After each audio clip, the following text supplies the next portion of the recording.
अरे आग लगे, ये भी कोई जिंदगी है। सुबह से चिल्लम चिल्ली पुकार सुन के मैं तो तंग आ गई हूँ। अरे वो भी क्या दिन थे जब मैं गांव में रहा करती थी। पहले बड़ी सुखी थी मैं।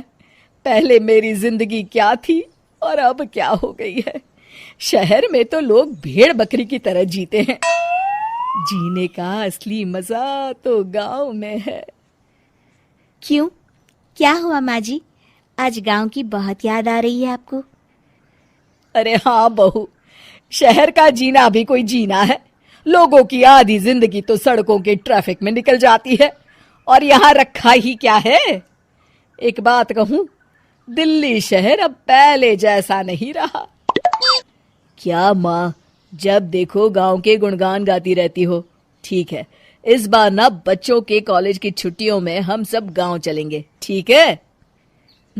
हाँ, ये ठीक है।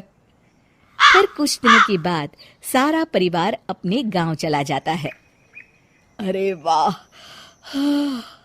कितनी ताजी और साफ हवा है, कितनी शांति है यहाँ।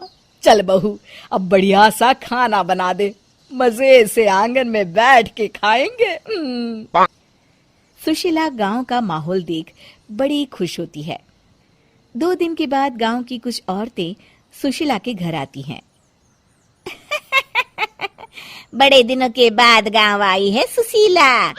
हमें तो लगा कि तू शहर जाके गांव को भूल गई। और बतिया, तेरी बहू कैसी है? जरा मिलवा तो उससे। अरे मेरी बहू तो लाखों में एक है। बड़ी किस्मत वाली हूँ मैं जो मुझे जानकी जैसी बहू मिली है। हमेशा मेरी सेवा में लगी रहती है और आज तक कभी पलट कर जवाब नहीं दिया उसने। सुशीला की बातें सुनकर सभी औरतें हंसने लगती है।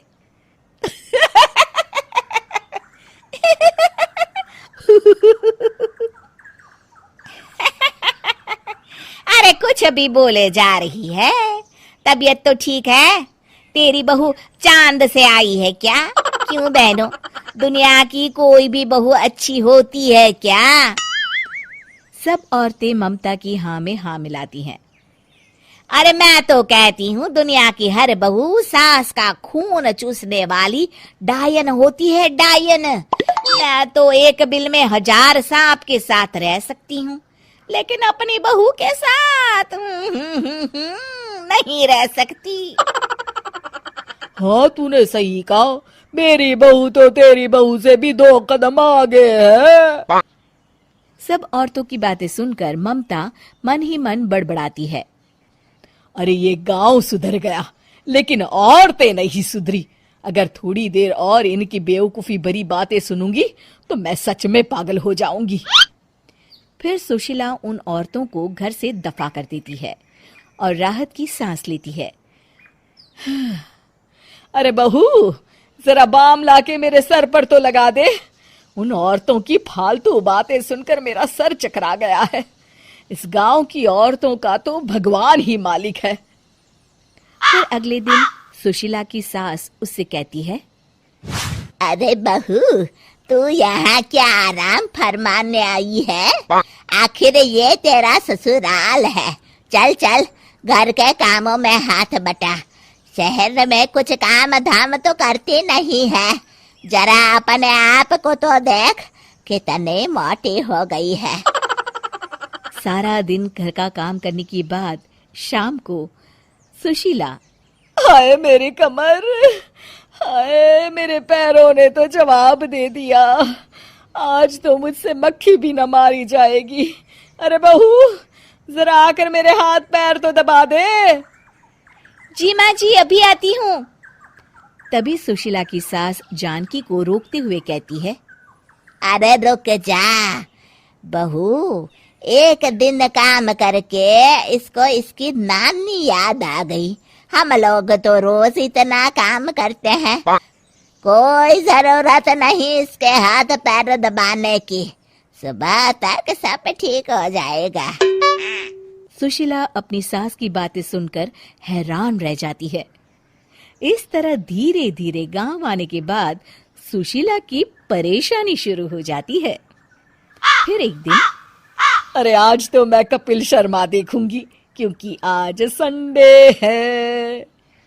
सुशीला जैसे ही टीवी ऑन करती है तभी बिजली कट जाती है। अरे सत्यानाश, इस बिजली को भी अभी जाना था।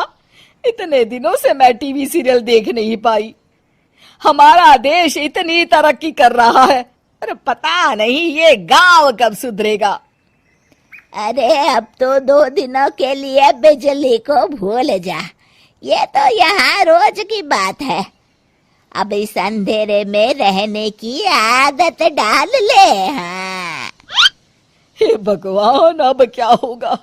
ऊपर से इन मच्छरों ने जीना हराम कर रखा है।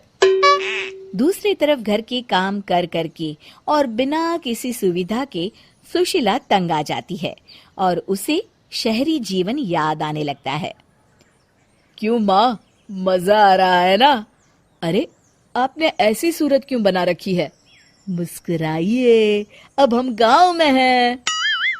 मोहन के साथ जानकी भी अपनी सास की खिंचाई करती है। हाँ हाँ माँ जी, आप ही तो यहाँ की बड़ी तारीफ कर रही थी। फिर अभी तो कुछ ही दिन बीते हैं, वैसे भी अब तो आप यहीं रहने वाली हैं ना? अरे नहीं नहीं बहू, मैं एक दिन और यहाँ रुकी तो मर जाऊंगी। मुझे शहर ले चलो। क्या दिन थे, कितनी सुखी थी मैं वहां। ठीक है माँ, हम कल ही वापस शहर चले जाएंगे। इस तरह सुशीला शहर आ जाती है और फिर कभी दोबारा गांव जाने की जिद नहीं करती।